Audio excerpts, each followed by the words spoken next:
यशोदा के दर्शन किए और बाल गोपाल के भी दर्शन किए। मुझे भी आनंद है इस बात का। इंदौर जो करता है सबसे हटके करता है। हर घर कन्हैया, हर माँ यशोदा, ये इस अभियान के अंतर्गत इंदौर ने आज जन्माष्टमी मनाने का ये जो तरीका दिया है, ये कई लोगों को प्रेरणा देगा। मेरी अपनी ओर से सबको बधाई। और भगवान कृष्ण का जन्म कल जन्मोत्सव है। मैं अग्रिम रूप से सभी प्रदेशवासी देशवासियों को, सनातन धर्मावलंबियों को बधाई देना चाहूँगा और उम्मीद करता हूँ कि इस गौरवशाली इतिहास को हम सब पुनः स्मरण करेंगे और भगवान कृष्ण के विविध पक्षों में छिपे हुए संदेशों को पकड़ करके अपने जीवन में उनको धारण करेंगे। मेरी अपनी ओर से आज मैं स्वयं इसमें शामिल हुआ, मैंने सबको बधाई दी। हम सब ने उस आनंद में सराबोर हुआ एहसास किया। एक और मन की बात कार्यक्रम में मैं शामिल हुआ और आज मन की बात में माननीय प्रधानमंत्री ने झाबुआ में जो स्वच्छता के आधार पर एक बगीचा वहाँ के हमारे स्थानीय सफाई बंधुओं ने या बाकी मित्रों ने बनाया, उसकी बधाई दी। बहुत उत्कृष्ट कलाकृति थी और सुंदर कल्पना थी। मैं भी अपनी ओर से बधाई देता हूँ, माननीय प्रधानमंत्री का आभार मानता हूँ जिन्होंने ये मौका हमको दिया कि प्रदेश की अच्छी प्रतिभा को सबके सामने लाए। इसी के साथ साथ भगवान कृष्ण के जीवन को दृष्टिगत रखते हुए उनके विविध पक्षों को सामने लाने के लिए हमारे यहाँ परिचर्चा का प्रारंभ से अलग अलग स्थान देते आए, जिसको कई जगह गीता भवन के नाते भी जानते हैं।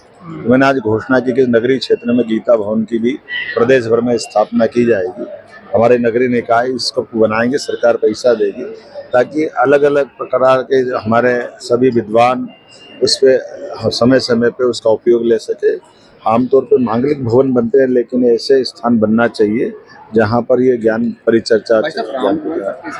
एक बरसाना गांव का भी हमने घोषणा की है कि ऐसे आदर्श गांव बनाए जाएंगे जहाँ पर भगवान कृष्ण के समान आज भी हम अपने गौपालन को बढ़ावा दें, दूध उत्पादन को बढ़ावा दें, जैविक खेती को बढ़ावा दें, परिवार कुटुंब परंपरा को लेकर चलने का आह्वान करें, स्वच्छता को ध्यान रखें और सह अस्तित्व के भावना के आधार पर पूरा परिवार गांव का आदर्श परिवार बने। ऐसे कई इशू को लेकर के इस पे भी हम काम करेंगे। मेरी अपनी ओर से जन्माष्टमी की आप सबको बधाई। श्री कृष्ण पथ बनाने वाले बहुत बुरी बात बता दी भैया। 7,500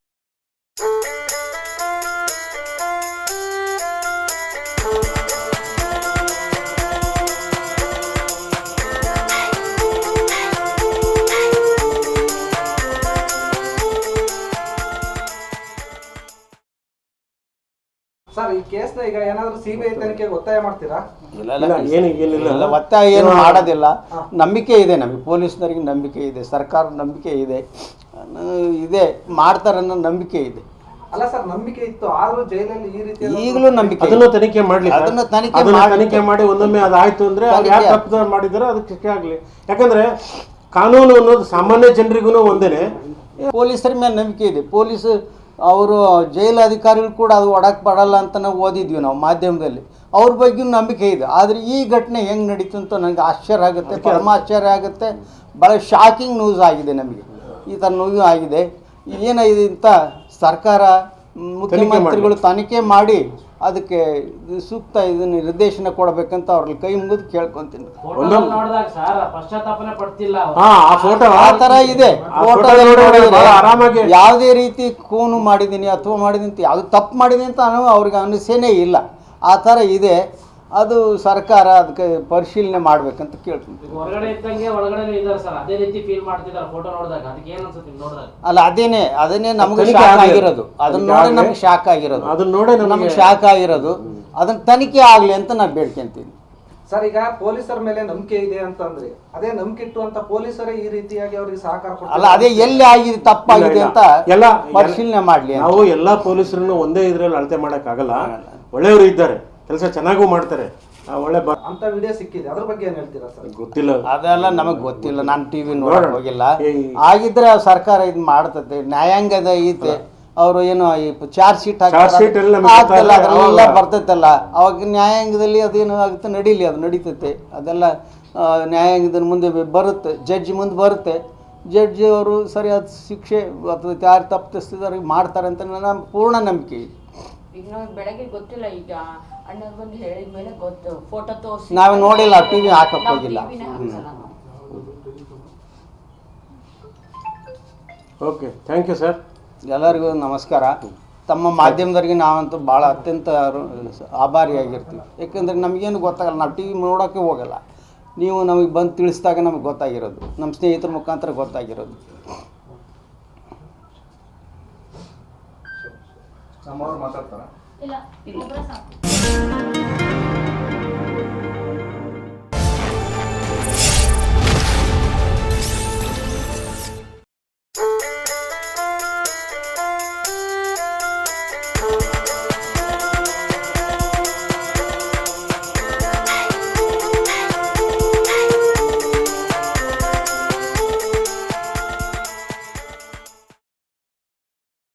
लोकसभा में नेता प्रतिपक्ष राहुल गांधी ने प्रयागराज में आज संविधान सम्मान सम्मेलन को संबोधित किया। इस सम्मेलन में राहुल गांधी मुख्य तौर पर एक टीचर की भूमिका में दिखे और अपने जो अनुभव है उन्होंने शेयर किए लोगों से। जो लोग मौजूद रहे उनसे बात करते हैं। राहुल गांधी एक टीचर जैसी मुद्रा में आज दिखे, क्या आप सिखाया लोगों को? उन्होंने बहुत सारी बातें बताया, जिस तरह से अपनी दादी से उन्होंने सीखा और पूछा, और जिस तरह से कलकत्ता टूर पे थे तो उन्होंने कहा एक मुंशी से मिले और उसके साथ में बैठे, वो सारा एक्सपीरियंस लोगों को शेयर किया और उनको एक चीज़ सब समझ में लगी। चाहे आज हम संविधान को जो है इस तरह से है, कास्ट सेंसस सबसे पहले उनकी प्राथमिकता थी, इसको हम लागू करेंगे, चाहे इससे हमको पॉलिटिकली नुकसान भी हो जाए, लेकिन इसको हम लागू करा कर रहेंगे, तभी दलित पिछड़ों और सबको इस भागीदारी और साझेदारी यहाँ पे मिल पाएगी। जातीय जनगणना के अलावा एक बात उन्होंने और कही है कि आरक्षण की सीमा हम 50% तो नहीं मानते हैं, उसके आगे जाएंगे। संविधान में तो इस चीज़ की बात कही गई है, उनको न्यायालय ने भी कहा। उनके कहने का अर्थ ये है कि अगर हमको देश को आगे ले जाना है तो हमको आबादी के हिसाब से जो सामाजिक रचना है भारत की, उस रचना के हिसाब से हमको सबको उसमें जोड़ के आगे मुल्क को आगे ले चलना, तभी हम विश्व की ताकत बन सकते हैं। अच्छा, कुछ और राहुल गांधी ने पहली बार ये बात भी कही कि मिस इंडिया कॉन्टेस्ट में भी कहीं ना कहीं सभी समाजों की भागीदारी होनी चाहिए। उनका आशय कहीं ना कहीं आरक्षण से था। आपने पूरा उनका भाषण सुना, तो क्या मिस इंडिया में भी आरक्षण होगा? सर, अगर हर फील्ड में आरक्षण होने लगा तो शायद दिक्कत हो जाएगी, क्योंकि मिस इंडिया जैसी फील्ड जो है वो काबिलियत के बलबूते पे होगी। और मेरा ये मानना है कि चाहे वो किसी भी समुदाय की महिला हो, वो पिछड़े वर्ग से हो, चाहे अपर कास्ट से हो, चाहे क्रीमी लेयर से हो, हिस्सेदारी का किसी को भी ऐसा नहीं है कि कोई भाग नहीं ले सकता उस प्रतियोगिता में। और अगर वो सिर्फ सुंदरता के ऊपर है, उनकी बुद्धिमत्ता के ऊपर है, और मुझे नहीं लगता हाँ, this is politics. I don't agree with this कि इसमें आरक्षण का कोई मांग ही नहीं है। ये सिर्फ प्योरिटी ऑफ हार्ट जिसको कहते हैं ना, जिससे एक इंसान का दिल साफ होता है, वैसी एक खूबसूरती और दिमागी खेल है ये मिस इंडिया। तो मुझे नहीं लगता इसमें आरक्षण की जरूरत है। सर, इस पे ये बोलना चाहेंगे, आरक्षण मिस इंडिया में नहीं होता है। आप आदिवासी हो, चाहे माइनॉरिटीज हो, जो पिछले दलित हैं, उनको आप इतना सशक्त बनाइए कि वो उस लेवल तक जाएं, क्योंकि जो पिछड़े वर्ग है, वंचित वर्ग है, उनके अंदर इतनी हीन भावना है कि वो अपनी अभिव्यक्ति व्यक्त करने में वो चाहते हैं। उनके अंदर क्या चीज आपको अच्छी लगी? जातिगत जनगणना अच्छी लगी, जो हम लोग चाह रहे थे। फाइनली राहुल गांधी जी ने बोला है जातिगत जनगणना कराएंगे। महिलाओं के लिए भागीदारी की बात उन्होंने करी, जो कि बोला कि जो प्रधानमंत्री हर क्षेत्र में भागीदारी की उन्होंने बात करी, वो बात हमें अच्छी लगी। ब्यूटी कॉन्टेस्ट के क्षेत्र में भी जी बिल्कुल, हर क्षेत्र में अच्छी लगी। मिस इंडिया के बारे में जो उन्होंने बोला, लिस्ट निकाला, बहुत अच्छा लगा। रुकिए। राहुल जी ने कहा मैडम कि मिस इंडिया कॉन्टेस्ट जैसी चीजों में भी समाज के सारे लोगों की भागीदारी होनी चाहिए, क्या कहेंगे आप? सरकार कराती नहीं है, लेकिन संस्थान में कहीं ना कहीं बॉलीवुड की से थोड़ा सा नाराज दिखे क्या आज? नहीं, ये कहना चाहूंगी कि संस्थान भी कहीं ना कहीं सरकार के दबाव में रहती है। बहुत से ऐसे संस्थान हैं, हम देख रहे हैं आज मोदी सरकार के में लोकतंत्र इतना हावी, लोकतंत्र की हत्या करके जिस तरह काम किया जा रहा है, इस तरह कॉन्टेस्ट में रिजर्वेशन होना चाहिए। बिल्कुल हर जगह रिजर्वेशन होना चाहिए, क्योंकि यदि हम जो बात आज राहुल गांधी जी ने बात रखी है कि यदि देश में 10 सिलेंडर हैं तो 10 सिलेंडरों की भागीदारी होनी चाहिए। हम किसी का विरोध नहीं कर रहे, लेकिन जो 90% सिलेंडर बचे हैं, 9 सिलेंडर बचे हैं 10 में से, उनका भी उसमें भागीदारी होनी चाहिए। तो प्रयागराज में राहुल गांधी जी का जो आज संविधान सम्मान सम्मेलन था उसमें अलग अलग वर्ग के लोगों ने हिस्सा लिया। सबसे महत्वपूर्ण बात यह है कि पहली बार मिस इंडिया कॉन्टेस्ट में रिजर्वेशन की बात राहुल गांधी ने कही, जिसे लेकर महिलाओं की जो राय है वो थोड़ा अलग है। Dinesh Singh, TV9 UP, Prayagraj.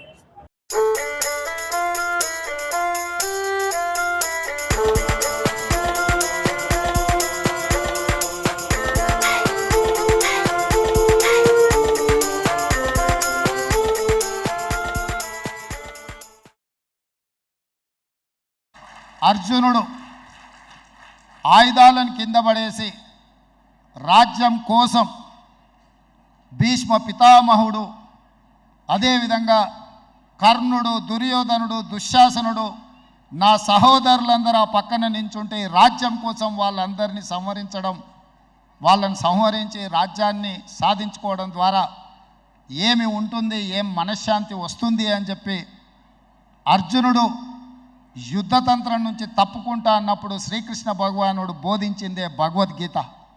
చంపేదెవరు, చంపించేదెవరు, లోక కళ్యాణం కోసం నీ బాధ్యతను నెరవేర్చాల్సిందే, ధర్మం బ్రతకాలి, అధర్మం ఓడాలి అంటే నువ్వు యుద్ధం చెయ్యాల్సిందే అనే యుద్ధ నీతిని ఆ రోజు అర్జునుడికి బోధించింది శ్రీకృష్ణ భగవానుడు.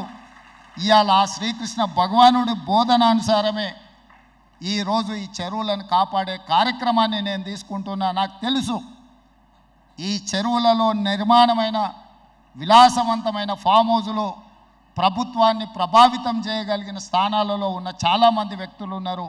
ప్రత్యక్షంగా ప్రభుత్వంలో భాగస్వాములు అయి ఉండొచ్చు, లేకపోతే సమాజం మీద బాగా ప్రభావితం చేయగలిగిన వ్యక్తులు ఉండొచ్చు. కానీ వాటన్నిటినీ నేను పట్టించుకోదలుచుకోలేదు. ఇది భవిష్యత్ తరాలకు, ఇది రాజకీయాలకు సంబంధం లేదు. నేను స్పష్టంగా చెప్పదలుచుకున్నా. రాజకీయాల కోసమో లేకపోతే రాజకీయ నాయకులను కొంతమందిని దృష్టిలో పెట్టుకొని చేపడుతున్న కార్యక్రమం కాదు ఇది. భవిష్యత్ తరాలకు, మన పిల్లలకు, వాళ్ళ పిల్లలకు వారసత్వంగా మనం అందించే సంపద ఈ సరస్సులు, ఈ నదులు, లేకపోతే ఈ రోజున్న ఈ చెరువులు. ఈ ప్రకృతి సంపదను మనం విధ్వంసం చేస్తే ప్రకృతి మన మీద కక్ష కడుతుంది. ప్రకృతి మన మీద ప్రకోపిస్తే మనం చెన్నైలో చూసినాం, అదేవిధంగా ఉత్తరాఖండ్లో చూసినాం, నిన్నగాక మొన్న వాయనాడు, మనం కేరళలో చూసినాం.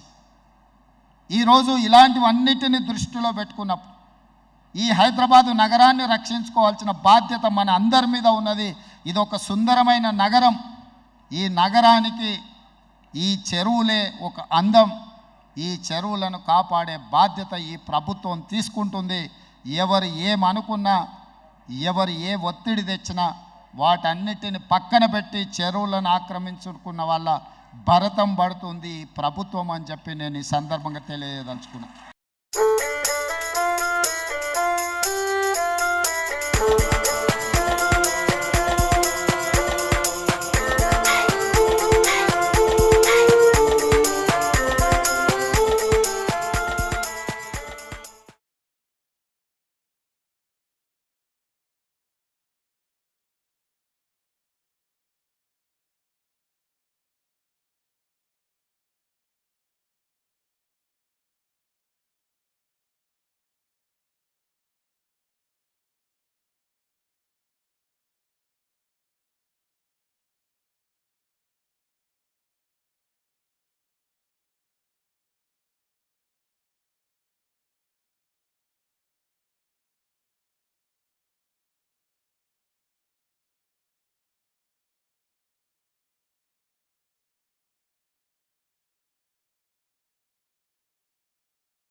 मेरे प्यारे भाई, दोस्तों, बुजुर्गों, आपने तो बहुत सारे वीडियोस देखे कि चांद बादशाह छोटा न्यूज़ छोटा वीडियो चैनल, वीडियो के बाजू में सब्सक्राइब कर आएगा, उसको प्रेस करेंगे, बेल आएगा, बेल को प्रेस करेंगे, ऑल कर आएगा, ऑल को प्रेस करेंगे, आपको पूरे वीडियो आ जाएंगे, आप कभी भी देख सकते हैं। आज के वीडियो में इतना